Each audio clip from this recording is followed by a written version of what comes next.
여러분 안녕하세요. 동양일보TV 뉴스브리핑 시작합니다. 국회 다수당인 더불어민주당의 주도로 작년 성사된 검수완박 입법이 검사의 권한을 침해하지 않았으며 개정 법률은 유효하다는 헌법재판소 결정이 나왔습니다.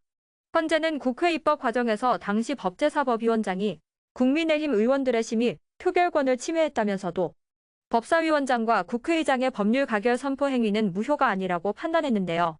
헌재는 검사의 수사, 소추권이 행정부 중 어느 특정 국가기관에 전속적으로 부여된 것으로 해석할 헌법상 근거는 없다고 판단. 한동훈 법무부 장관과 검사 6명이 국회의장을 상대로 낸 권한쟁의 심판 청구를 재판관 5대4 의견으로 각하했습니다. 헌재는 이날 검수완박법이 무효라는 주장을 받아들이지 않았지만 검수원복 시행령 역시 현행대로 유지될 전망입니다.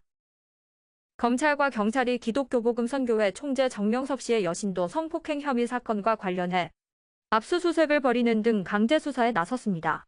23일 대전지검과 충남경찰청은 200여 명을 투입해 JMS 본거지인 충남 금산군 월명동 수련원과 JMS의 2인자로 알려진 정조은 씨가 담당하는 경기 분당 소재 교회 등 10여 곳을 합동 압수수색했는데요. 정조은 씨가 여성들을 유인하는 역할을 해 정명섭 씨의 성폭행 범행에 적극 가담했거나 알고도 방조한 혐의가 있는지 등을 조사할 방침입니다. 피해 여성이 수사기관에 신고하지 못하도록 회유 또는 협박했는지도 조사 대상인데요.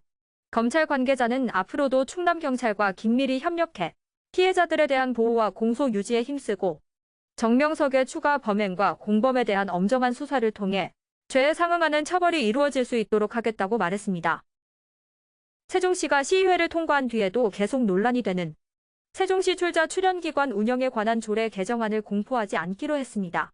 고기동 행정부 시장은 시청정음실 기자간담회에서 최민호 시장이 상병원 시의회 의장에게 시의원과 시의회 사무처 직원의 실수로 빚어진 결과에 대해 법적 효력을 부여하는 것은 문제가 있다는 의견을 지속 전달했지만 받아들여지지 않았다며 실체적 진실과 절차상 하자를 명확히 밝히기 위해 대법원 제소 등 다각적인 방안을 검토하겠다고 밝혔는데요.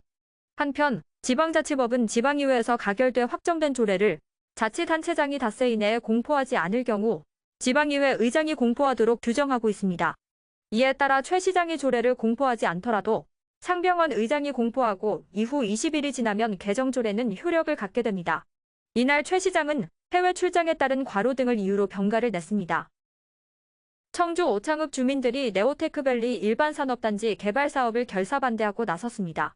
23일 네오테크밸리 주민대책위원회는 청주시청 임시청사 앞에서 집회를 열고 주민들의 평생의 안식처를 빼앗는 산업단지 개발 사업 추진을 철회하라고 요구하며 특정 기업의 막대한 이익을 위해 주민들의 피땀으로 일군 재산을 강제로 탈취하는 행위라고 강하게 규탄했습니다.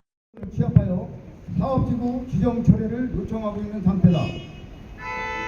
우리 네오테크밸리 일반 산업단지 지구에 거주하는 회원들도 대한민국 국민이고 청주 시민이다. 헌법에도 명시되어 있듯이 누구나 행복을 추구할 권리, 인간다운 생활을 할 권리, 쾌적한 환경에서 생활할 권리가 있는데 주민 동의 없이 강제로 지정한 구역 내 대규모 산업단지가 들어온다면 행복을 추구할 권리를 침해받으며 또 개발행위 허가 제한 지역을 해제하고 주민 스스로 개발행위를 할 수 있도록 적절한 조치를 취해야 한다고 주장했습니다. 제천문화재단은 오는 25일 하소생활문화센터 산책개관 1주년을 맞아 시민과 함께하는 다양한 생활문화 프로그램을 진행합니다.